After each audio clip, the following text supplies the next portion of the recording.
ورحمة الله وبركاته. الحمد لله رب العالمين والعاقبة للمتقين، وأصلي وأسلم على سيد الأنبياء والمرسلين وعلى آله وصحبه ومن تبعهم بإحسان إلى يوم الدين. اللهم لا علم لنا إلا ما علمتنا إنك أنت العليم الحكيم. اللهم انفعنا بما علمتنا إنك على كل شيء قدير.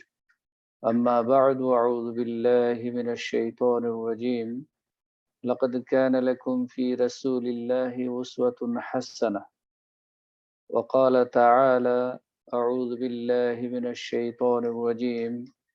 ومن آياته أن خلق لكم من أنفسكم أزواجا لتسكنوا إليها وجعل بينكم مودة ورحمة إن في ذلك لآية لقوم يتفكرون। মাসিক আত-তাহরিক পাঠক ফোরাম রিয়াদ কর্তৃক আয়োজিত আজকের এই দেশ বিদেশ থেকে অংশগ্রহণকারী সাথী ও বন্ধুগণ, যাবতীয় প্রশংসা মহান রব্বুল আলামিনের জন্য, যার অশেষ মেহেরবানিতে আজকে আমরা জুমআর দিনে একটি বিষয় আলোচনা করার এবং শোনার তৌফিক লাভ করতে পেরেছি। তার ভিতরে বলি আলহামদুলিল্লাহ। বিষয়টি আমরা আগে থেকে জেনেছি যে পারস্পরিক সদাচরণের গুরুত্ব।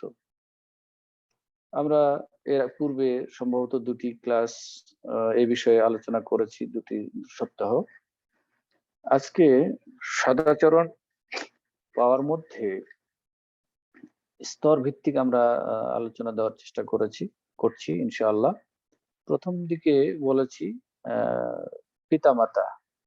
আজকে মানুষের মধ্যে পারস্পরিক সদাচরণ পাওয়ার পিতামাতার পরে সবচাইতে অগ্রাধিকার গণ্য যে সমস্ত ব্যক্তি বা সত্তা, তারা হচ্ছেন স্বামী স্ত্রী এবং সন্তানাদি। এরা হচ্ছে পারস্পরিক ভালোবাসা, উত্তম আচরণ পাওয়ার ক্ষেত্রে অগ্রাধিকার যোগ্য। আজকে আমরা স্বল্প পরিসরে পারস্পরিক ভালোবাসা, সদাচরণ পাওয়ার ক্ষেত্রে পরিবারের যে মূল ভিত্তি দুই সত্তা, স্বামী এবং স্ত্রী, এরপরে আসে তাদের কাছ থেকে সন্তানাদি। এদের মধ্যে পরস্পর কিভাবে সদাচরণ পেশ করবে, এগুলি আমরা দুই একটি নমুনা পেশ করার চেষ্টা করব ইনশাআল্লাহ। ওমা তাওফীকি ইল্লা বিল্লাহ। স্বামী স্ত্রীর ভিত্তি কিন্তু আল্লাহ রাব্বুল আলামিনের পক্ষ থেকে হয়ে থাকে। আর একটা কথা আমরা খুব ভালোভাবেই জানি যে বন্ধুর সাথে বন্ধু তখনই আচরণ ভালো করে যখন সে বন্ধুর সাথে মন মানসিকতায়, পারস্পরিকতায়, আচার আচরণে মেলে, তখনই তার সাথে ভালো আচরণ করে, বন্ধু হিসেবে গড়ে ওঠে। ঠিক স্বামী এবং স্ত্রী দুজন দুই প্রান্তের মানুষ, দুইজন দুই পরিবারের মানুষ হচ্ছেন, দুইজন দুই সমাজে জীবনযাপন করে এসেছেন। হঠাৎ করে এসে এক বিছানায় ঘুমাবেন, এক প্লেটে খাবেন, এক বাসায় এক ঘরে ঘুমাবেন, এটি খুব একটা সহজে মেনে নেওয়ার কথা নয়, বা সহজে পারস্পরিক ভালোবাসা লাভের বিষয় নয়। কিন্তু এর মধ্যে আল্লাহ রাব্বুল আলামিন এমন কিছু বিশেষ ব্যবস্থা দিয়ে রেখেছেন, যেগুলি চিন্তা করলে সত্যি এটি কোনো মানুষের কর্মের ফল নয়, কোনো মানুষের ভালো চরিত্রবান ব্যক্তির বহিঃপ্রকাশ নয়, বরং এটি আল্লাহ রাব্বুল আলামিনের বিশেষ একটি নেয়ামত ও অনুগ্রহ বান্দার প্রতি। অতএব পারস্পরিক স্বামী স্ত্রী ভালোবাসা বা সদাচরণ করবেন, এই ক্ষেত্রে পূর্বের থেকে যদি আমরা একটু বলে আসি, সেটি হচ্ছে স্বামী স্ত্রী হওয়ার আগে উভয়কে চয়ন করার ক্ষেত্রে কিছু বিষয় খেয়াল করা দরকার।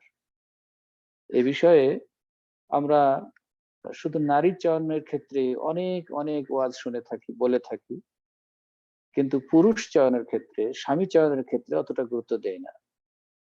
না, ইসলাম আসলে নারী চয়নের ক্ষেত্রে যেভাবে গুরুত্ব দিয়েছে, ঠিক তেমনি ভাবে স্বামী চয়নের ক্ষেত্রেও গুরুত্ব দেওয়া হচ্ছে। তবে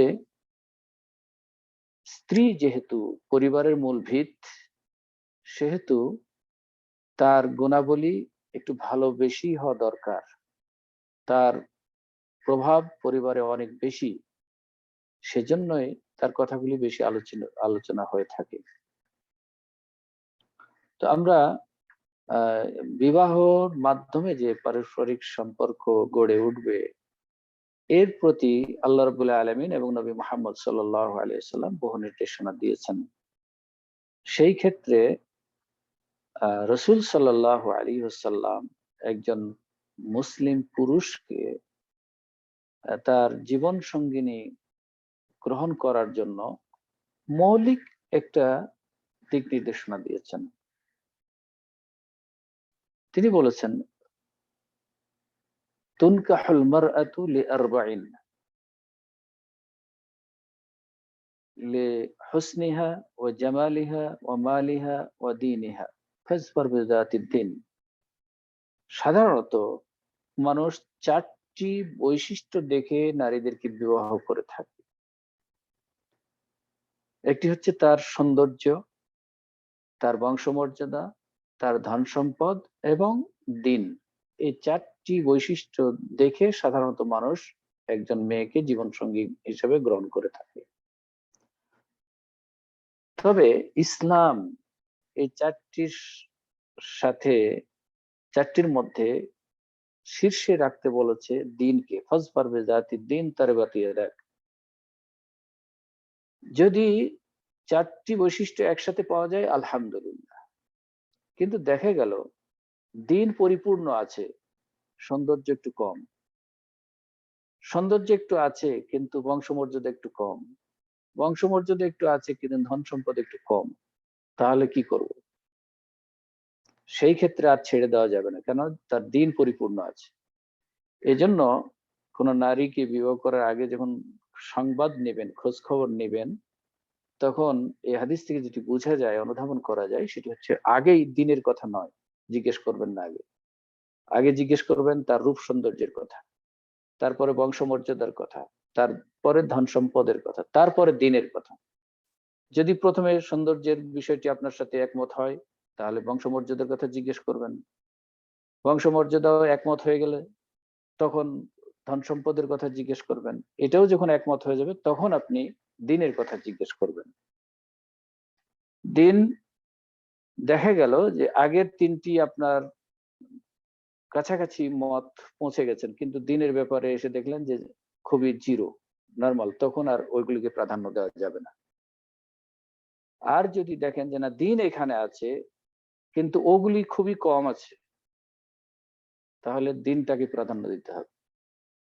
এজন্য যদি আগেই দিনকে জিজ্ঞেস করেন, দিনের ব্যাপারে দেখলেন পরিপূর্ণ পেয়েছেন আপনার চাহিদা অনুযায়ী, কিন্তু দেখা গেল সৌন্দর্য নাই, বংশমর্যাদা নাই, ধন সম্পদ নাই, তখন কিন্তু আপনি আর ছেড়ে আসতে পারবেন না। কেন? আপনি আগেই প্রাধান্য দিয়েছেন দিনকে, আর ইসলামও প্রাধান্য দিতে বলেছে দিনকে। সুতরাং এই দিন যার মধ্যে থাকবে, তার সাথে সদাচরণ করে জীবন যাপন করা একটু সহজ হবে, কেন তিনি দিন বুঝতে পারবেন, দিনের আচরণটি তিনি বুঝতে পারবেন। অতএব আমরা যারা স্বামী স্ত্রী জীবন যাপন করব, আমাদের জীবন যাপনের মূল একটা ভিত্তি হচ্ছে পরস্পর ভালোবাসা, সদাচরণের একটা ভিত্তি আল্লাহ রাব্বুল আলামিন সূরা রুমের মধ্যে 21 নম্বর আয়াতে উল্লেখ করেছেন, যেটি আমি পড়েছি। ওয়ামিন আয়াতিহি আন খালাকা লাকুম মিন আনফুসিকুম আজওয়াজান লিতাসকুনু ইলাইহা ওয়া জাআলা বাইনাকুম মাওয়াদ্দাতান ওয়া রাহমা। আল্লাহ রাব্বুল আলামিনের বহু নিদর্শন রয়েছে। সে নিদর্শন সমূহের মধ্যে একটি উল্লেখযোগ্য নিদর্শন হচ্ছে যে তোমাদের মধ্য থেকেই তোমাদের জীবন সঙ্গিনীদেরকে আল্লাহ সৃষ্টি করেছেন। কেন? কারণ বলছেন, লিতাসকুনু ইলাইহা, যেন তুমি তার কাছে এসে শান্তি নিরাপত্তা লাভ করতে পারো। তাসকুনু এর মূল শব্দ হচ্ছে সাকান। সাকান মানে আমরা জানি, সাকান মানে বাড়ি, আবাসস্থল, যেখানে মানুষ বসবাস করে। আর সাকান মানে হচ্ছে নিরাপত্তা।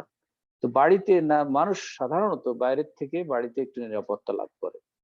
তো স্ত্রী হচ্ছে একজন পুরুষের জন্য এরকম নিরাপত্তার মতো একটি সত্তা, যে বাইরে বিচলিত থাকতে পারেন, পেরেশান থাকতে পারেন, বিভিন্নমুখী দুশ্চিন্তা থাকতে পারে, কিন্তু এই স্ত্রী নামক সাকানের কাছে যখন আসবেন তখন তার মনের শান্তি, নিরাপত্তা আসবে। এই জন্য আল্লাহ রাব্বুল আলামিন বিবাহের ব্যবস্থা দিয়েছেন।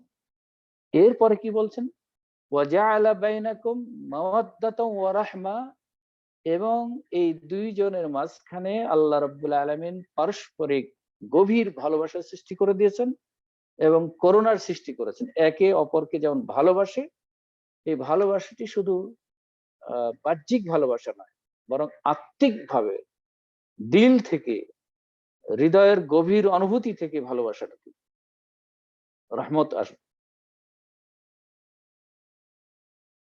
সুতরাং এই দুই ব্যক্তির মধ্যে সদাচরণ ভালো হবে না মন্দ হবে, ভালো করবে না মন্দ করবে, এইরকম রহমত এবং মাওয়াদ্দা আল্লাহ রাব্বুল আলামিন দিয়েছেন, ভালোবাসা দিয়েছেন।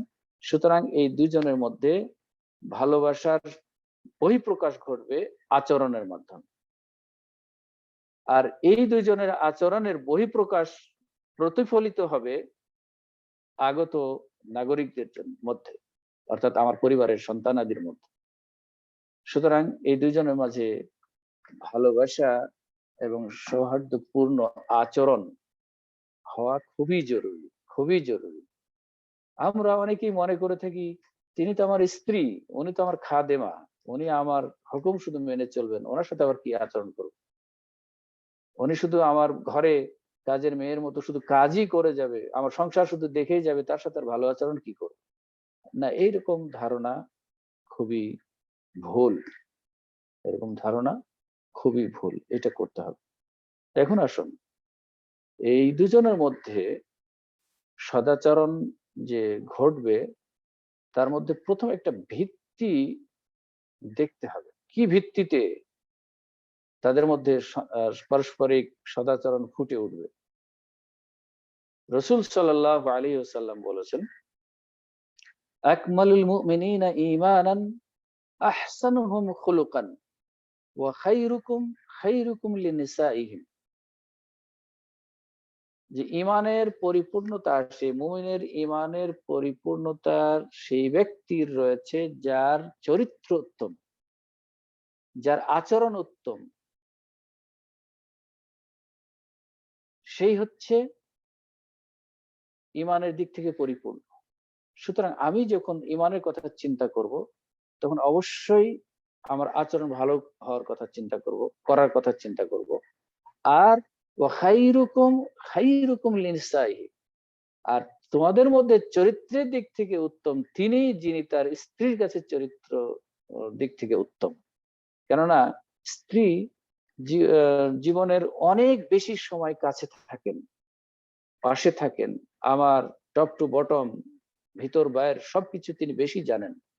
অতএব আমার চরিত্র সম্পর্কে তিনিই বেশি জানবেন। এই জন্যই রাসূল সাল্লাল্লাহু আলাইহি সাল্লাম বলেছেন যে তোমাদের মধ্যে আসলে স্ত্রীর কাছে যিনি ভালো তিনিই আসলে ভালো, আর আমি আমার স্ত্রীর কাছে ভালো, রাসূল সাল্লাল্লাহু আলাইহি সাল্লাম বলেছেন। সুতরাং এই ভিত্তি থেকে আমার পারস্পরিক স্বামী স্ত্রীর মধ্যে আচরণের ভিত্তি গড়ে তুলতে হবে, উত্তম চরিত্রের ভিত্তি গড়ে তুলতে হবে। আর এরপরে যখন আমি বিবাহ করব, আমার যখন স্ত্রী হিসেবে গড়ে উঠবে, চরিত্র ভালো হওয়ার ক্ষেত্রে, দুজনের মধ্যে আচরণ ভালো হওয়ার ক্ষেত্রে আরেকটা মূলনীতি মনে রাখতে হবে, যে চিটাগাংয়ের মেয়ে আর সিলেটের পোলা দুজনের ভাষার সাথে কোনো মিল নাই। যেন বোতলের মধ্যে কঙ্কর ঢেলে ঢেলে দিয়ে নড়ালে যে আওয়াজ হয় দুজনের কথার মধ্যে, এরকম কেউ কারো কথা বুঝে না। কিন্তু আল্লাহ রাব্বুল আলামিনের অনুগ্রহে দুজন দুজনের সঙ্গী সাথী হয়ে গেছে, একদম অঙ্গাঙ্গী ভাবে জড়িত হয়ে গেছে। যেমন আল্লাহ বলেছেন, হুন্না লিবাসুল লাকুম ওয়া আনতুম লিবাসুল লাহুন্না, তারা তোমাদের জন্য পোশাক স্বরূপ, তোমরাও তাদের জন্য পোশাক স্বরূপ। অর্থাৎ পোশাক যেমন শরীরের সাথে লেগে থাকে, ঠিক তারাও একে অপরের প্রতি, একে অপরের সাথে অঙ্গাঙ্গিভাবে জড়িত হয়ে যায় আল্লাহ রাব্বুল আলামিনের অনুগ্রহে। তো এই যে দুইজন দুই পরিবেশ থেকে এসেছেন, দুই কালচার থেকে এসেছেন, দুই ভিন্ন ভাষাভাষার অভ্যাস থেকে উঠে এসেছেন, তারা একে অপরের প্রতি মেনে না নিলে সদাচরণের সূত্রপাত ঘটবে না। এজন্যই সর্বপ্রথম যে কাজটি হচ্ছে আর রেদা বিমা কাসামাল্লাহু লাক।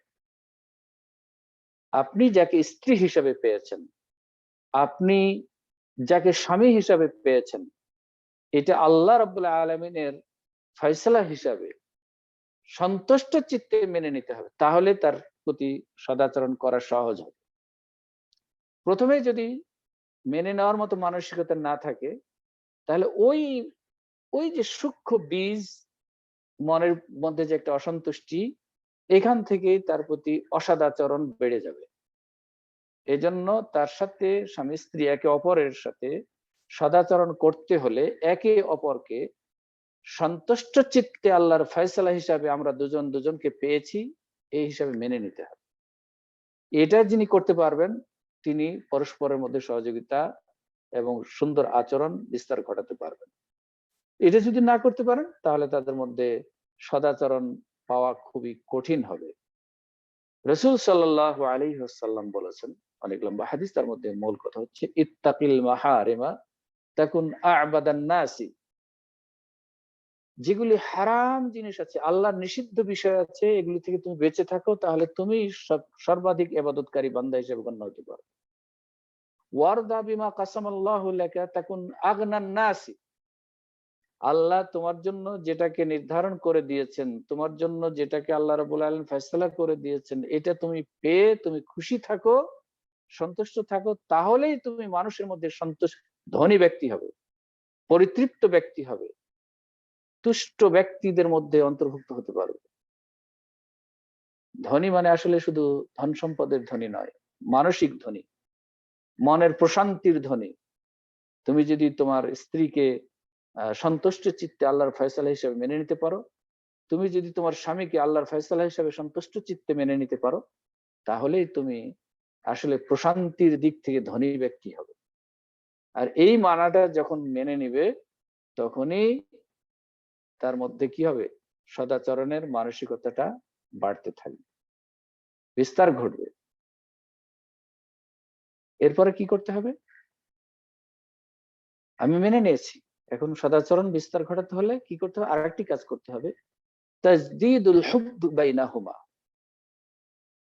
আমরা শুধু মনে করে থাকি স্ত্রী আমাকে বেশি ভালোবাসবেন, অথবা স্ত্রী মনে করে শুধু স্বামী আমাকে বেশি ভালোবাসবেন, এটা নয়। বরং একে অপরের প্রতি ভালোবাসা নবায়ন করতেই থাকতে হবে, দৈনন্দিন যেন আমার ভালোবাসা বাড়ছে, এই মানসিকতা যদি সৃষ্টি করতে পারি, এই পদক্ষেপ যদি গ্রহণ করতে পারি, তাহলে দুজনের মধ্যে সদাচরণের মাত্রা বাড়তে থাকবে। রাসূল সাল্লাল্লাহু আলাইহি ওয়াসাল্লাম বলেছেন, হুব্বিবা ইলাইয়া মিনাদ দুনিয়া আন-নিসা ওয়া তিব। দুনিয়ার মধ্যে অনেক জিনিসই আমার কাছে আছে, তার মধ্যে একটা প্রিয় হচ্ছে নেশা, আমার স্ত্রী, এবং সুগন্ধি। আর সালাতের মাধ্যমে আমার চক্ষু শীতল হয়। সুতরাং স্ত্রীকে ভালোবাসার পাত্রী হিসেবে গ্রহণ করতে হবে, স্বামীকেও ভালোবাসার পাত্র হিসেবে গ্রহণ করতে হবে, ভালোবাসার ভিত অন্তর মধ্যে প্রথিত করতে হবে। তাহলে এই ভিত্তি থেকেই এই বীজের ফলাফল হবে সদাচরণের মাধ্যমে। সুতরাং আমি যদি পরস্পরের মধ্যে সদাচরণ বিস্তার ঘটাতে চাই, তাহলে প্রথমত আল্লাহর ফয়সালা হিসাবে পরস্পরকে সন্তুষ্ট চিত্তে গ্রহণ করবে। দ্বিতীয়ত পরস্পরের প্রতি ভালোবাসা নবায়ন করতেই থাকবে, বাড়াতেই থাকবে। তৃতীয়ত, এই ভালোবাসা বাড়ার ক্ষেত্রে কিছু প্রতিবন্ধকতা আছে, এগুলো যদি আমরা দূর করতে পারি, তাহলে ভালোবাসা আরো বাড়বে। যেমন আল ইবতিআদু আন সুইজ জান্নি, একে অপরের প্রতি কুধারণা, খারাপ ধারণা করা, মনের মধ্যে সন্দেহ সৃষ্টি করে স্বামী স্ত্রীর প্রতি কুধারণা করছে, অথবা স্ত্রী স্বামীর প্রতি কুধারণা করছে, এইটাতে পরস্পরের সন্তুষ্টি থাকবে না, পরস্পরের মধ্যে ভালোবাসা নবায়ন হবে না, বাড়তে থাকবে। এই সন্দেহের বীজ ধরে শয়তান কি করবে, দুজনের মধ্যে সদাচরণ যাতে না হয় সেজন্য চেষ্টা করবে। যেমন একটা হাদিস এসেছে, বিশুদ্ধ হাদিস, শয়তান যে নেতা, সে তার সিংহাসন নিয়ে এসে পানির উপরে বসে, তার সঙ্গী সাথীদেরকে, নেতা কর্মীদেরকে ডেকে বিভিন্ন জায়গা থেকে এসে তার কাছে রিপোর্ট পেশ করে। এক একজন এক এক ধরনের রিপোর্ট দেয়, কারো প্রতি সন্তুষ্ট হন না। কিন্তু যে শয়তান এসে রিপোর্ট দিল যে আজকে স্যার আমি আজকে কিছুই করতে পারিনি, তবে একজন কাপলের মধ্যে, স্বামী স্ত্রীর মধ্যে আমি বিভেদ সৃষ্টি করে দিয়েছি, তাদের মধ্যে ভুল ধারণা সৃষ্টি করে দিয়ে, তখন তাকে কাছে টেনে নেওয়া হবে, অর্থাৎ সে নেতার নৈকট্য লাভ করবে। শয়তান এই কাজগুলি করবে। সুতরাং শয়তান যেন আমাদের মধ্যে প্রবেশ করতে না পারে। শয়তান যখনই প্রবেশ করবে তখনই আমাদের মধ্যে কুধারণার সৃষ্টি হবে। শয়তান যখনই আমাদের মধ্যে প্রবেশ করবে তখনই এই কুধারণা থেকে নিজেদের মধ্যে দূরত্ব বাড়তে থাকবে। দূরত্ব যখনই বাড়তে থাকবে তখনই পরস্পরের মধ্যে সদাচরণের মূল আর খুঁজে পাওয়া যাবে না। কথায় কথায় তখন অসদাচরণ হবে। প্রতি কদমে কদমে তখন দুজনের মধ্যে সৌহার্দ্যপূর্ণ ভাব আর দেখা যাবে না। এই জন্য এই কাজগুলি থেকে বিরত থাকতে হবে আমাদেরকে। অযথাই মানে খারাপ কোনো ধারণা করব না। আরেকটা কাজ আছে, যে কাজটি করতে পারলে পরস্পরের মধ্যে ভালোবাসার আচরণ ফুটে উঠবে বলে আশা করা যায়, সেটি হচ্ছে আসসামত ওয়া আদামুল জাদাল। নিজেদের মধ্যে তর্ক বিতর্ক কম করা, এবং তর্ক বিতর্ক যদি কোনো কারণে লেগে যায় তাহলে সেখানে একটু নীরবতা অবলম্বন করা, উভয়ই। তাহলে কি হবে? রাসূল সাল্লাল্লাহু আলাইহি সাল্লাম বলেছেন, মান সামাতান নাজা। যে ব্যক্তি এই বিতর্কের সময়, ঝগড়ার সময় নীরবতা অবলম্বন করে, সেই আসলে নাজাত পেয়ে যায়, নিরাপত্তা লাভ করে। সুতরাং প্রথমত স্বামী স্ত্রীর মধ্যে বিতর্কের সৃষ্টি হয়, এই পথেই যাবে না। কারণ এই বিতর্ক সৃষ্টি হলেই সদাচরণ কমে আসবে। অতএব বিতর্ক যদি কোনো কারণে শুরু হয়েই যায়, শয়তান যদি এসেই যায়, বিতর্ক শুরু করিয়ে দেয় ছোটখাটো বিষয় নিয়ে, টেবিলে তুমি পরিষ্কার করনি কেন, টেবিলে এখনো ভাত দেওনি কেন, অথবা টেবিলে প্লেটটা এই প্লেট দিলে কেন, ওই প্লেট দিলে না কেন, এই যে ছোটখাটো বিষয় নিয়ে বিতর্ক শুরু হয়ে গেল, শয়তান বাস দুজনের মধ্যে কাজ চালু করে দিয়েছে। তো এই অবস্থায় যদি কেউ একজন নীরবতা অবলম্বন করেন অথবা দুজনে নীরবতা অবলম্বন করেন, তাহলে দুজনের মধ্যে শান্তি ফিরে আসবে ইনশাআল্লাহ। রাসূল সাল্লাল্লাহু আলাইহি ওয়াসাল্লামের বাণী। আরেকটা প্রতিবন্ধক আছে স্বামী স্ত্রীর মধ্যে, সদাচরণ বৃদ্ধি না হয়ে কমে আসে যে কারণে, সেটি হচ্ছে একটা বাহ্যিক কারণ, আদমুন নাযাফা, অর্থাৎ পরিষ্কার পরিচ্ছন্ন না থাকা। আপনি খুব ফ্রেশ মনোভাবের লোক, পরিষ্কার পরিচ্ছন্ন থাকতে পছন্দ করেন, কাপড় চোপড় নতুন না হোক, পুরাতন হোক, কিন্তু পরিষ্কার পরিচ্ছন্ন থাক, আয়রন করা থাক, নিট অ্যান্ড ক্লিন থাক, ঘর বাড়ি পরিষ্কার থাক, এটা আপনি পছন্দ করেন। কিন্তু আপনার সঙ্গিনী হয়তো এটা পছন্দ করেন না, অথবা পছন্দ করেন কিন্তু কুলিয়ে উঠতে পারেন না। সুতরাং অথবা তিনি অপরিষ্কার থাকেন সবসময়, বাড়িতে যখনই আসেন দেখেন অপরিষ্কার, আপনি আপনি দেখছেন তাকে অপরিষ্কার। বাড়ি থেকে যখন বেরিয়ে গেলেন তখনও দেখে গেলেন যে ময়লাযুক্ত কাপড় পরে আছে, এলোমেলো হয়ে আছে, ঘর বাড়ি এলোমেলো হয়ে আছে, অগোছালো হয়ে আছে, দেখে গেলেন। আবার যখন সন্ধ্যায় অফিস থেকে বাসায় ফিরলেন তখনও দেখলেন যে ঠিকই এখনো এলোমেলো হয়ে আছে।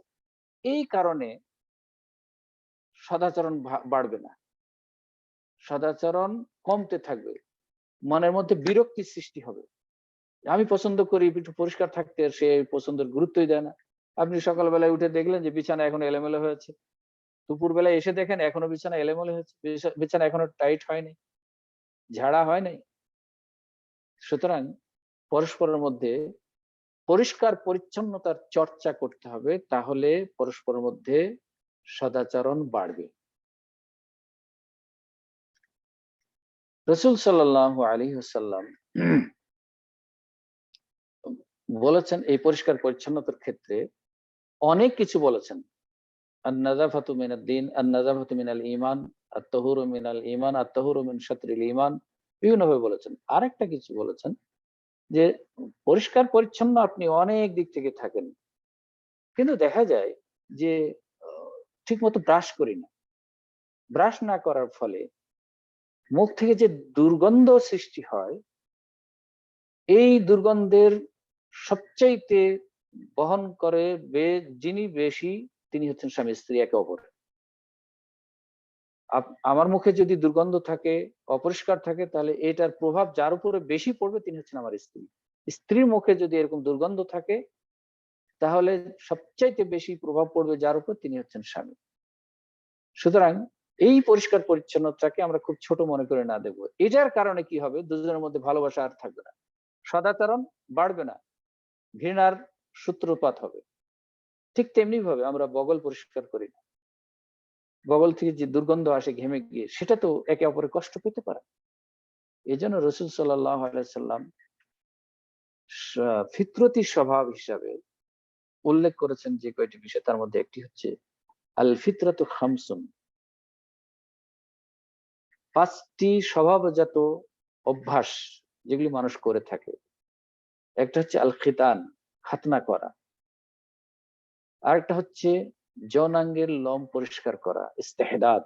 আরেকটা হচ্ছে তাকলিমুল আযাফির, হাত পায়ের নখ পরিষ্কার করা, কারণ এখান থেকে দুর্গন্ধ আসতে পারে, ময়লা থাকতে পারে, এই ময়লাগুলি পেটের মধ্যে যেতে পারে, দেখতে ঘৃণ্য লাগে, অপরিষ্কার লাগে, অপছন্দ লাগে। আর হচ্ছে ওনাতফুল ইবিত, এবং বগল এর লোম পরিষ্কার করা, ও কাসু শারিব, গোপ ছোট করা। আমরা মনে করি গোপ বড় রাখলেই মনে হয় ব্যক্তিত্বের প্রভাব প্রকাশ হয়, তা নয়। আসলে ছোট করতে হবে, এর হিকমত আলাদা আছে। যে ইহুদরা গোপ বড় করে, দাড়ি ছোট করে, অতএব মুসলিমরা গোপ ছোট করবে, দাড়ি বড় করবে, ইহুদদের খেলাফ করবে। বিপরীতে ছোট রাখলে, গোপ ছোট রাখলে যে সৌন্দর্য বৃদ্ধি পায়, গোপ বড় রাখলে অত সৌন্দর্য বৃদ্ধি পায় না। গোপ ছোট রেখে স্বামী স্ত্রীর মধ্যে পারস্পরিক ভালোবাসা বিনিময় যত সহজ হয়, গোপ বড় রেখে তত সহজ হয় না। সুতরাং এখান থেকেও, এই ছোট্ট একটি বিষয় থেকে যদি আমরা চিন্তা করি পরিষ্কার পরিচ্ছন্নতার দিক, তাহলে দুজনের মধ্যে সদাচরণের ভিত্তি বাড়তে থাকবে। আর যদি এগুলো গুরুত্ব না দেই, তাহলে আমাদের মধ্যে সদাচরণ বাড়বে না, বরং অসদাচরণ বাড়তে থাকবে।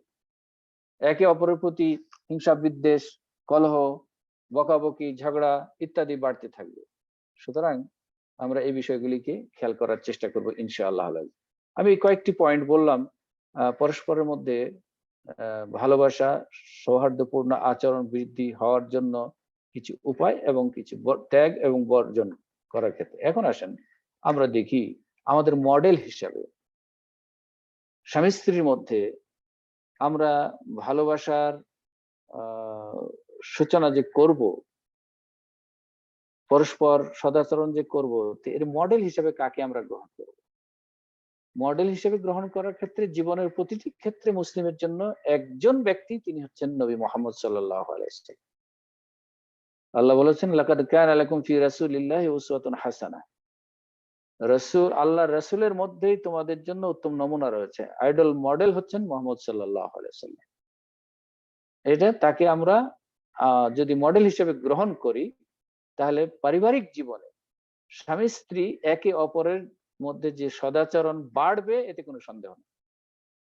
মহব্বত বাড়বে, এতে কোনো সন্দেহ নাই। সৌহার্দ্যপূর্ণ পরিবেশ হবে, সুন্দর পরিবেশ গড়ে উঠবে, এতে কোনো সন্দেহ নেই। তো আমরা দেখি রাসূল সাল্লাল্লাহু আলাইহি ওয়াসাল্লাম স্ত্রীদের সাথে কিরূপ আচরণ করতেন। আমরা কয়েকটি আচরণ তুলে ধরার চেষ্টা করব, অনেক রয়েছে। আর প্রসঙ্গক্রমে বলতে পারি যে এই বিষয়ে যে ওই বইটি পড়তে পারি আমরা, যে প্রশান্তির সোপান, দাম্পত্য জীবন, এর মধ্যে অনেক বিষয় উল্লেখ করা হয়েছে কোরআন সুন্নাহর আলোকে। তো রাসূল সাল্লাল্লাহু আলাইহি সাল্লাম তার স্ত্রীদের সাথে কি ধরনের আচরণ করতেন, এর দুই একটি নমুনা আমরা বলি। যে তিনি, রাসূল সাল্লাল্লাহু আলাইহি ওয়াসাল্লাম, তার স্ত্রীদের সাথে এত নরম আচরণ করতেন, হাসি মজাক করতেন, খেলাধুলা করতেন, যেটা আমরা খেয়াল করলে দেখতে পাই যে হাদিস, রাসূল সাল্লাল্লাহু আলাইহি ওয়াসাল্লাম তাবুক যুদ্ধ থেকে ফিরে এসে অথবা কোন একটা সময় দেখছিলেন যে আয়েশা রাদিয়াল্লাহু তাআলা আনহা পর্দার আড়াল থেকে খেলাধুলা দেখছিলেন। তিনি বললেন, না সরি, আয়েশা রাদিয়াল্লাহু তাআলা আনহার একটা খেলনা ছিল। সেই খেলনাটা দেখে তিনি তার সাথে আ ভালো আচরণ করেছিলেন। যদিও খেলনাটি বাহ্যিক দৃষ্টিতে ইসলামের সাথে একটু সাংঘর্ষিক ছিল, আপত্তিকর ছিল। তিনি একটা পুতুল বানিয়েছিলেন। সেই পুতুলের মধ্যে ২ টা পাখা বানিয়েছিলেন এবং পুতুলটির আকৃতি ছিল ঘোড়ার। তো এই ঘোড়ার আকৃতিতে পাখা হয় না, এটা তো স্বাভাবিক। কিন্তু উনি পাখা করেছেন কেন? তো এটা যখন আয়েশা রাদিয়াল্লাহু তাআলা আনহাকে জিজ্ঞেস করলেন যে, "আয়েশা, তুমি এটা কি করেছো?" তো এটা একটা খেলনা বানিয়েছি, ঘোড়া বানিয়েছি। তো ঘোড়ার কি কখনো পাখা থাকে? বললেন, "না, ঘোড়ার পাখা থাকে না। তাহলে আপনি কি জানেন না যে সুলাইমান আলাইহিস সালামের যে একটা গাধা ছিল, সেই গাধার পাখা ছিল?" তখন তিনি হেসে দিলেন। তো এই যে মূল বিষয়টি হচ্ছে আমাদের এই গল্পের মাধ্যমে যে মূল শিক্ষার বিষয়টি সেটি হচ্ছে রাসূল সাল্লাল্লাহু আলাইহি ওয়াসাল্লাম স্ত্রী আয়েশা রাদিয়াল্লাহু তাআলা আনহার সাথে বিনয়ের ভাব দেখালেন, তার সাথে একটু হাসি করলেন, একটু মজাক করলেন। সুতরাং স্বামী-স্ত্রী যদি এরকম কখনো পরিবেশ হয় তাহলে অবশ্যই তাদেরকে নিয়ে এইভাবে আচরণ করা উচিত। দ্বিতীয় আরেকটি কথা হচ্ছে যে রাসূল সাল্লাল্লাহু আলাইহি ওয়াসাল্লাম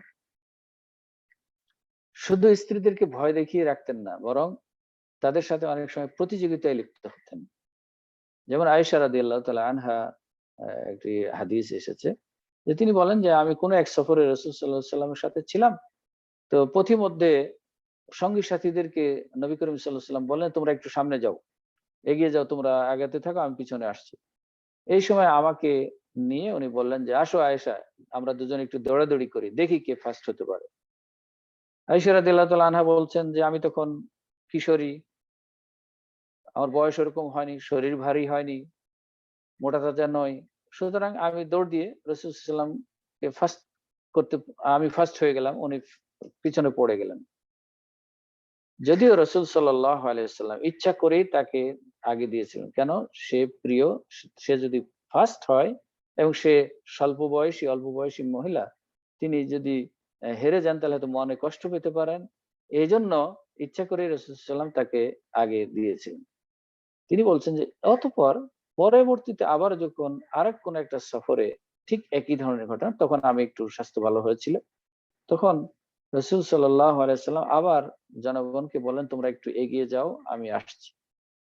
রাসূল সাল্লাল্লাহু আলাইহি ওয়াসাল্লাম আয়েশা রাদিয়াল্লাহু তাআলা আনহাকে বললেন, আসো, আমরা একটু প্রতিযোগিতা করি, দৌড় প্রতিযোগিতা করি। আসো। তিনি আসলেন, দুজনে দৌড় শুরু করলেন। এবার রাসূল সাল্লাল্লাহু আলাইহি ওয়াসাল্লাম ফার্স্ট হয়ে গেলেন। তখন তিনি বললেন, হাসতে, হাসতে বললেন যে, "আয়েশা, ওই দিনের বদলা আজকে নিলাম। ওইদিন তুমি ওকে ফার্স্ট করেছিলে, আজকে আমি ফার্স্ট হলাম।" সুতরাং নিজেদের মধ্যে এ ধরনের কোনো প্রতিযোগিতা আমরা করতে পারি। দুজনে পার্কে হাঁটতে গিয়েছেন, পরিবেশ যদি থাকে তাহলে এভাবে করতে পারি। অথবা বাসাতেই যদি করি, অথবা ছাদের উপরে যদি করি, তাতেও করতে পারি। এতে একটা সদাচরণের বহিঃপ্রকাশ ঘটবে ইনশাআল্লাহ। রাসূল করিম সাল্লাল্লাহু আলাইহি ওয়াসাল্লাম শুধু একজন নবী ছিলেন না, শুধু একজন শাসকই ছিলেন না, শুধু একজন ধর্মীয় নেতাই ছিলেন না, বরং পারিবারিক কাজে একজন সহায়ক সফল পুরুষ ছিলেন। আয়েশা রাদিয়াল্লাহু তাআলা আনহা থেকে বর্ণিত হয়েছে যে রাসূল সাল্লাল্লাহু আলাইহি ওয়াসাল্লাম যখন তাকে জিজ্ঞেস করা, আয়েশা রাদিয়াল্লাহু তাআলা আনহাকে যখন জিজ্ঞেস করা হলো যে রাসূল সাল্লাল্লাহু আলাইহি ওয়াসাল্লাম বাড়িতে কিরকম, কি করেন? তিনি বললেন বাড়িতে তার পরিবারের কাজে সহযোগিতা করেন। যখন আযান হয় সালাতের টাইমে তখন তিনি ছেড়ে চলে যান।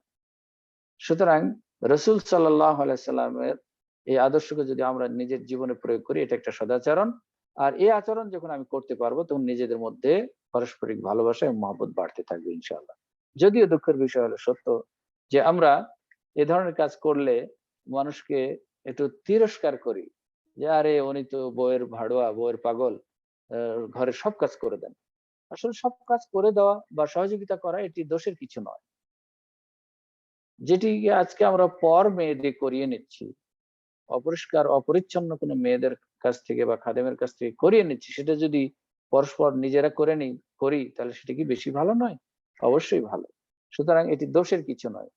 তবে এটাও মনে করবেন, স্ত্রী হিসাবে আপনি বাড়িতে থাকবেন, এই বাড়ির কাজগুলি আপনার দায়িত্ব বেশি। বাড়ির বাইরে পুরুষ যে সাংসারিক ঝামেলা কাজ প্রয়োজন মেটানোর জন্য যে সমস্ত কাজে ব্যস্ত থাকেন, তিনি এসে যদি আবারও এই কাজেই ব্যস্ত হতে থাকেন, তাহলে হয়তো তার পেরেশানি বাড়তে পারে। তখন মনের মধ্যে আবার ঘৃণা সৃষ্টি হতে পারে। এজন্য যখন শান্ত আছেন, যখন ফ্রি আছেন, যখন কাজের চাপ নাই অথবা ছুটির দিনে, তখন নিজে একে অপরের সহযোগিতা করব, তাতে কোনো সমস্যা নেই ইনশাআল্লাহ। হয়তো এই কালচারটি আমরা করার চেষ্টা করব ইনশাআল্লাহ।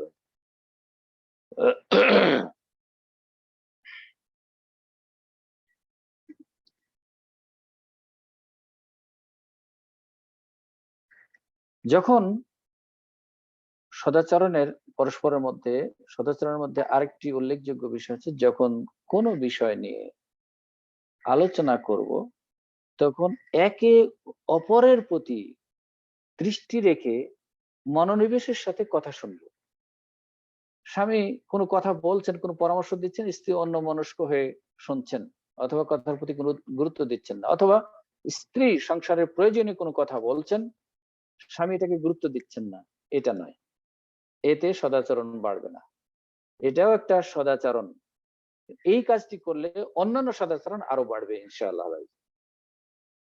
তবে খেয়াল রাখতে হবে, এরকম যখন কোনো পরামর্শ করব, তখন উভয়ের পরিস্থিতি দেখতে হবে।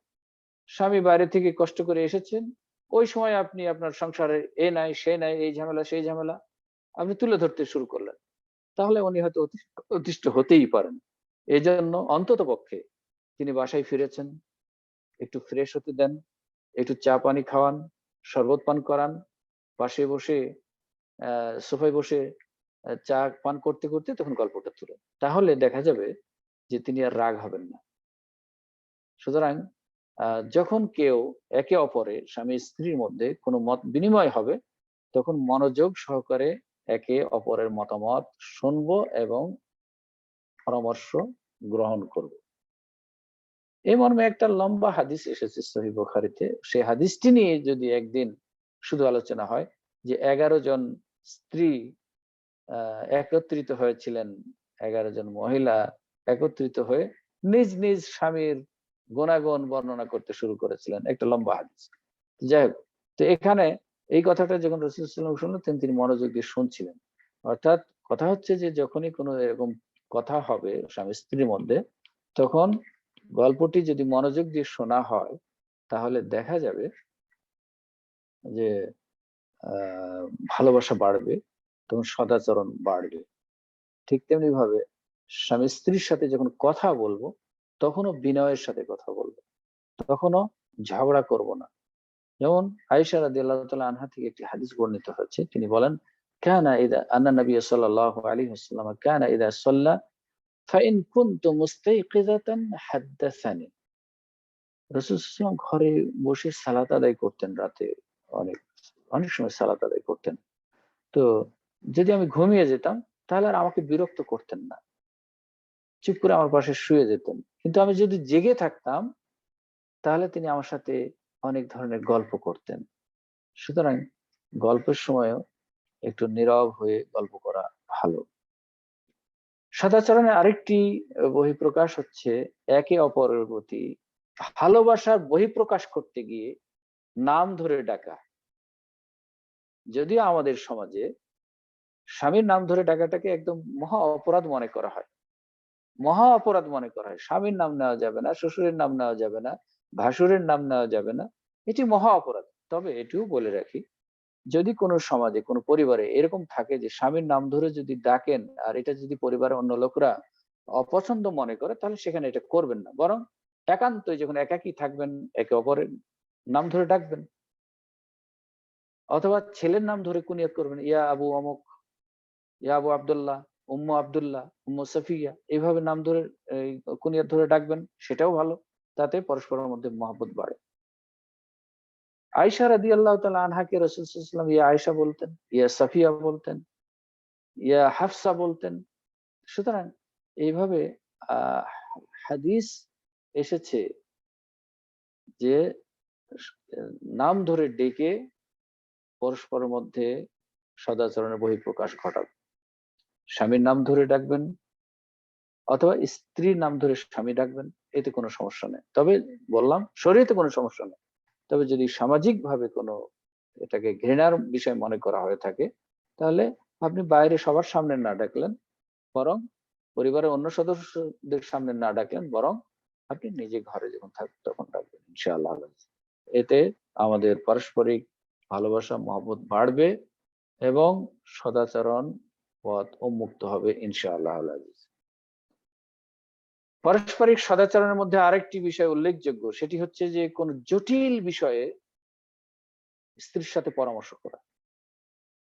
কোন কঠিন বিষয় আপনি সিদ্ধান্ত নিতে পারছেন না, কি করবেন, কি হবে, সে সময় আল্লাহর সাহায্য চেয়ে যদি স্ত্রীর কাছে পরামর্শ চান, অথবা স্ত্রী এমন কোন বিষয়ের সম্মুখীন হচ্ছেন যেটি তিনি নিজের সিদ্ধান্ত নিতে পারছেন না, তখন স্বামীর সাথে পরামর্শ করবেন।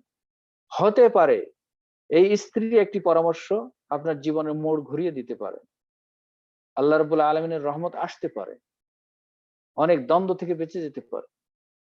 যেমন রাসূল সাল্লাল্লাহু আলাইহি ওয়াসাল্লাম যখন আহ হজ করতে এসেছিলেন, উমরা করতে এসেছিলেন, তখন যে উমরা না করেই ইহরাম খুলে ফেলেছিলেন, তখন কোরবানি করতে বলেছিলেন, হজ না করে কোরবানি করতে বললেন যখন, তখন কেউ রাজি হলো না। যে না, আমরা এই শর্তে, হুদায়বিয়ার সন্ধির এই শর্তে রাজি নই, বরং আমরা হজ করব, উমরা করব, তারপরে করব। কিন্তু উনি হুকুম দিচ্ছেন, কিন্তু কেউ নেড়া করছে না, চুল কাটছে না। তিনি একটু বিচলিত হলেন, তাঁবুর মধ্যে গেলেন, স্ত্রীর সাথে পরামর্শ করলেন, উম্মে সালামার সাথে রাদিয়াল্লাহু তাআলা আনহা। তিনি ছোট্ট একটি পরামর্শ দিলেন, এই পরামর্শে সবাই একমত হয়ে গেল এবং শান্তি ফিরে আসলো। সেটি হলো কি, হে আল্লাহ রসুল, আপনার হুকুম যেহেতু মানছে না তারা, অতএব আপনার কিন্তু আনুগত্য তারা করে, কিন্তু মানছে না হুকুম, অথচ আনুগত্য করে। তবে আপনি যদি এই হুকুমটা কথার মাধ্যমে না দিয়ে বাস্তবে যদি আপনি নিজে প্রয়োগ করেন, তাহলে দেখবেন আপনার দেখে তখন আরো তারা থামতে পারবে না, নিশ্চয়ই তারা এটা করবে। তো কি করতে হবে? তাহলে আপনি তাদের সামনে গিয়ে আপনি হাল্লাককে ডাকুন, নাপিতকে ডাকুন, যিনি চুল কেটে দেয় অথবা নেড়া করে, তাকে ডাকুন, ডেকে তাদের সামনে আপনি চুল নেড়া করে ফেলুন।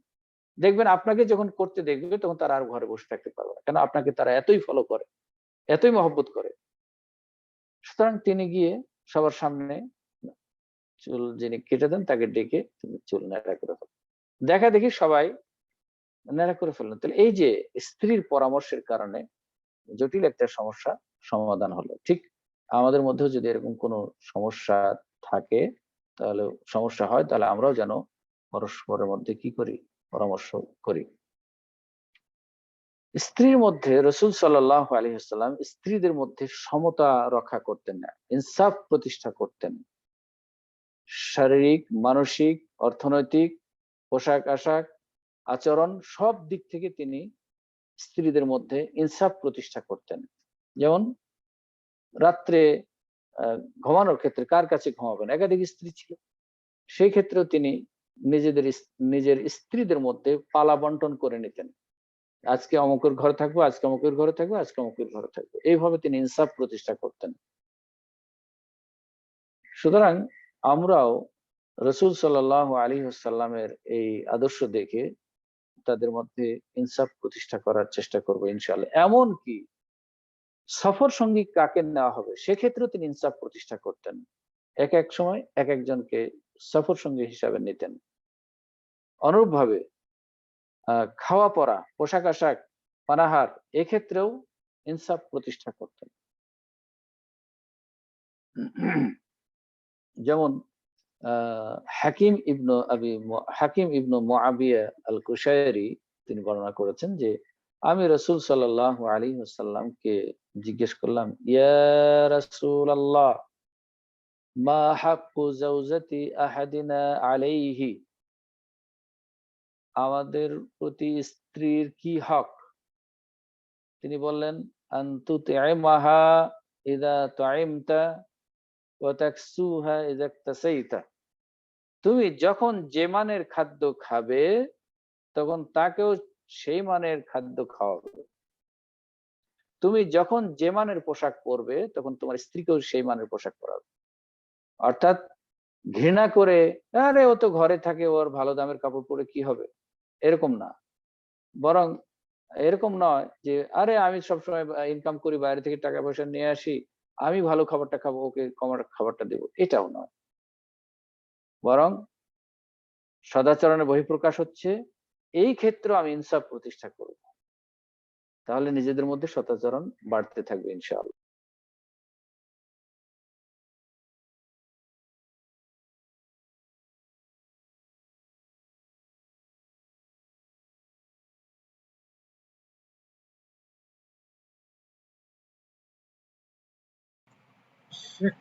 আনমিউট করতে হবে, মিউট হয়ে গেছে।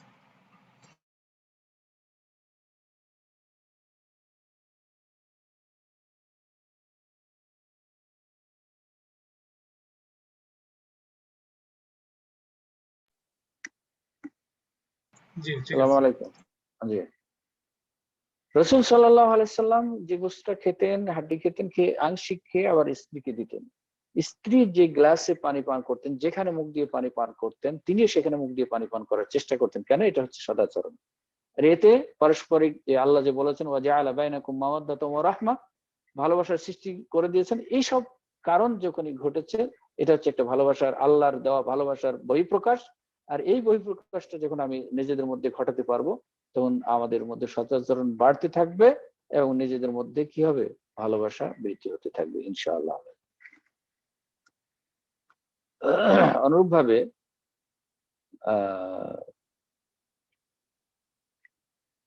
কারো প্রতি একাধিক যদি স্ত্রী হয়, তাহলে সদাচরণের আরেকটি বহিঃপ্রকাশ হচ্ছে যে কারো প্রতি এককভাবে একজনকে অবজ্ঞা করে আরেকজনের প্রতি ভালোবাসা, সুখ স্বাচ্ছন্দ্য বিনিময় না করা, বরং উভয়ের মধ্যে সমতা বজায় রাখা। কেননা রাসূল সাল্লাল্লাহু আলাইহি ওয়াসাল্লাম বলেছেন, মান কানাত লাহু ইমরাআতানি ইয়ামিলু লি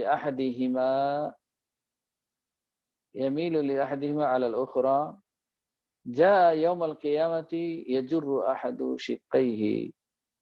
যে যে ব্যক্তির একাধিক স্ত্রী রয়েছে অথবা দুজন স্ত্রী রয়েছে, কিন্তু একজনকে অবজ্ঞা করে আরেকজনের প্রতি বেশি ভালোবাসা বিনিময় করেছে, কিয়ামত দিবসে সে অর্ধাঙ্গ হয়ে আল্লাহর সামনে উঠবে। সুতরাং এই বিষয়টি আমাদেরকে অবশ্যই গুরুত্বের সাথে খেয়াল করতে হবে, যেন আমরা কখনোই নিজেদের মধ্যে ইনসাফ বহির্ভূত কোনো কাজ না করি। আরেকটা হচ্ছে সদাচরণের আরেকটি বহিঃপ্রকাশ হচ্ছে, রূপ হচ্ছে স্ত্রীর সব কাজে দোষ না খোঁজা, খোঁটা না দেওয়া।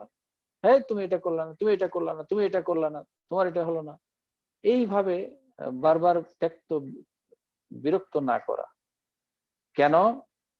একটা মানুষের মধ্যে সকল দিক ভালো না হতে পারে, এটাই স্বাভাবিক। আবার সকল দিক খারাপ হবে, এটাও স্বাভাবিক নয়। মানে কোনোটা খারাপ হলে অপর দিক ভালো আছে। সুতরাং এই ক্ষেত্রে শুধু দোষগুলি না ধরে, বরং তার মধ্যে যে ভালো দিকগুলি আছে সেগুলি সামনে নিয়ে আসতে হবে এবং ওই ভালো দিকগুলির প্রশংসা করতে হবে। রাসূল সাল্লাল্লাহু আলাইহি ওয়াসাল্লাম বলেছেন, লা ইয়াফরুক মুমিনুন মুমিনাতুন ইন কারিহা মিনহা খুলুকান রাদিয়া মিনহা আখার। যে কোন মুমিন যেন কোন অপর কোন মুমিনার, অর্থাৎ স্ত্রীর, কোন মুমিন পুরুষ কোন স্ত্রীর প্রতি যেন শুধু একটি দোষ নিয়ে ব্যস্ত না থাকে, বরং অন্যান্য দোষ ত্রুটির কথাও, অন্যান্য ভালো গুণের কথাও যেন খুঁজে দেখে। কেননা একটির প্রতি অসন্তুষ্ট হতে পারে একটি আচরণে, আরেকটি আচরণে দেখা যাবে সে সন্তুষ্ট আছে। এবং গড় করে যদি দেখা যায়, তাহলে দেখা যাবে যে যে সমস্ত কারণে অসন্তুষ্ট হচ্ছে সে সমস্ত কারণগুলি খুবই কম, আর যেগুলির কারণে সন্তুষ্ট হয় সেগুলির পরিমাণই বেশি। সুতরাং আমরা শুধু খারাপ দিকটাই নিয়ে সমালোচনা করব না, বরং ভালো দিকগুলিও দেখব ইনশাআল্লাহ। আর পরস্পরের মধ্যে সদাচরণের বহিঃপ্রকাশ হচ্ছে এর একটা, যে স্বামীর কাছ থেকে সবসময় স্ত্রী একটু প্রশংসা পেতে চায়। আরে তোমাকে এই ড্রেসটা পরে তো অনেক চমৎকার লাগছে, এরকম প্রশংসা তার করা দরকার। অথবা আরে তোমার আজকের এই রান্নাটা তো অনেক মজা হয়েছে, কেন? তারা প্রশংসা পেতে চায়, আর এই প্রশংসা করাটা ইসলামে নাজায়েজ নয়। সুতরাং এটা একটা উত্তম সদাচরণ। কাজেই আমরা চেষ্টা করব পারস্পরিক এই বিষয়গুলি খেয়াল করা। আরেকটা হচ্ছে সর্বশেষ আমরা বলতে পারি শুধু জীবিত অবস্থায় নয়, মৃত্যুর পরেও একে অপরের ভালো প্রশংসা করা। অতএব আসুন আমরা পারিবারিক জীবনে স্বামী-স্ত্রী মধ্যে যে সদাচরণ সেটি যেন রাসূল সাল্লাল্লাহু আলাইহি ওয়াসাল্লামের কাছ থেকে গ্রহণ করতে পারি এবং সেই অনুযায়ী আমরা যেন সেই আচরণগুলিকে নিজেদের মধ্যে প্র্যাকটিস করতে পারি। তাহলে এই প্র্যাকটিসের ফলে নিজেদের মধ্যে যেমন ভালোবাসা এবং মহব্বত বাড়বে, ঠিক তেমনি ভাবে আমাদের মাঝখান থেকে যারা আসবে আগামী দিনের সন্তানাদি, তারা এই আচরণগুলি দেখে তারাও সমাজের আদর্শ সুনাগরিক হিসেবে গড়ে উঠবে ইনশাআল্লাহ। যদিও সন্তানদের মধ্যে কি ধরনের আচরণ হওয়া দরকার সেটি এখন আর বলার সময় নেই। তো আমরা চেষ্টা করব, আল্লাহ রাব্বুল আলামিনের কাছে আমরা তৌফিক কামনা করব যে আল্লাহ তুমি আমাদেরকে সে তৌফিক এনায়েত করো। ভালো আচরণ করে যারা দুনিয়াতে ধন্য হয়েছে, পরকালে আল্লাহর সন্তুষ্টি লাভ করেছে, আল্লাহ তুমি আমাদেরকে তাদের অন্তর্ভুক্ত করো। এবং আমাদেরকে রাসূল সাল্লাল্লাহু আলাইহি সাল্লামকে উত্তম মডেল হিসেবে, আদর্শের উত্তম মডেল হিসেবে গ্রহণ করে তার আদর্শকে নিজের জীবনের প্রতিটি ক্ষেত্রে বাস্তবায়ন করার তৌফিক এনায়েত করো। ওয়া আখিরু দাওয়ানা আনিল হামদুলিল্লাহি রাব্বিল আলামিন। আসসালামু আলাইকুম ওয়া রাহমাতুল্লাহ। ওয়ালাইকুম আসসালাম ওয়া রাহমাতুল্লাহি ওয়া বারাকাতুহু। জি শেখ, জাযাকাল্লাহ খায়ের। অত্যন্ত গুরুত্বপূর্ণ বিষয় ছিল আজকে, এবং আমরা ইনশাআল্লাহ ধারাবাহিকভাবে এটা আরো বিভিন্ন আহ, পারস্পরিক সম্পর্কের আরো বেশ কয়েকটা পর্ব আমরা পারস্পরিক সম্পর্ক আরো কিছু আসবে ইনশাআল্লাহ ভাই। ইনশাআল্লাহ ইনশাআল্লাহ ভাই। ধারাবাহিকভাবে। তো আমরা কারো কোনো প্রশ্ন থাকলে করতে পারেন, আর না হলে আমরা আজকে অনুষ্ঠান এখানে শেষ করবো ইনশাআল্লাহ।